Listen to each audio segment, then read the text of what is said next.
எதுவுமே செய்யலண்டா எவ்வளவு நாள் நின்னத்தை கிழிச்சுங்கன்னு கேட்கணும். இது போல மாத்தி மாத்தி அரசாங்கத்துக்கு எதிராக பேசினா தான் அது எதிர்காட்சி. அவர் அப்படி பேசுறதுல எந்தவித தப்பும் இல்லை. நாம தான் தேவையில்லாம உணர்ச்சி வசப்படுறோம்.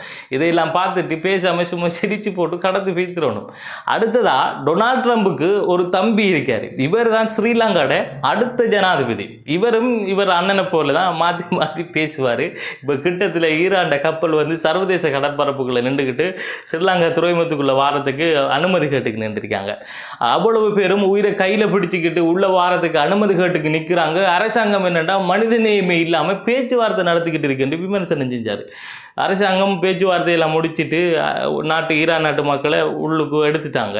அதுக்கு பிறகு ஈரான் நாட்டு மக்களை நாட்டுக்குள்ள அரசாங்கம் எடுத்துட்டு இனி நடக்க போற எந்தவித அசம்பாவிதங்களையும் அரசாங்கம் தான் பொறுப்பெடுக்கணும்னு அப்படி ஒரு பெல்ட்டி அடிச்சாரு.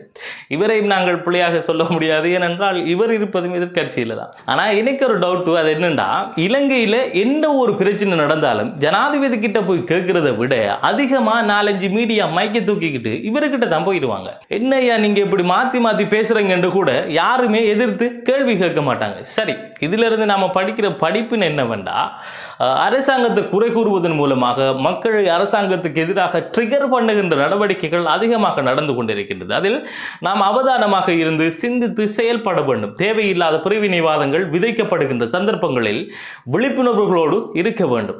அரசியல்ங்கிறது வந்துட்டு பிரிச்சாடுறது தான். இலங்கையில பௌத்தம், இந்து, முஸ்லிம், கத்தோலிக்கம் என்று அந்த பல மதங்கள் இருக்கிறதால மதத்தை வைத்து தான் பிரிச்சால முடியும். இங்கே அனைவரும் ஒரே மதத்தை சேர்ந்தவர்களாக இருந்தா சாதியை வைத்து பிரித்தாள நினைப்பாங்க. சாதிங்கிறதே நமக்குள்ள இல்லைன்றா நிறத்தை வைத்து பிரித்தாள நினைப்பார்கள். இப்படி பிரிவினைவாதம் தூண்டாமல் ஆட்சி செய்ய முடியவே முடியாது. ஆகவே நாங்கள் விழிப்புணர்வோடு இருக்க வேண்டும் என்பதை தெரிவித்துக் கொண்டு மேலும் இது போன்ற சுவாரஸ்யமான காணொளியில் சந்திக்கின்றேன். அதற்கு முதலில் என்னுடைய இந்த முயற்சிக்கு நீங்கள் ஆதரவு தர விரும்பினார் என்னுடைய ஹசன் கேலரி எனப்படுகின்ற யூடியூப் தளத்திற்கு சென்று அதனை சப்ஸ்கிரைப் பண்ணுவதன் மூலம் உங்களுடைய ஆதரவை எனக்கு தர முடியும் என்பதை தெரிவித்துக் கொண்டு அடுத்த காணொளியில் சந்திக்கும் வரை இந்த காணொளியில் இருந்து விடைபெறுவது அப்துல் லத்தீப் ஹசன் நிஸ்வி.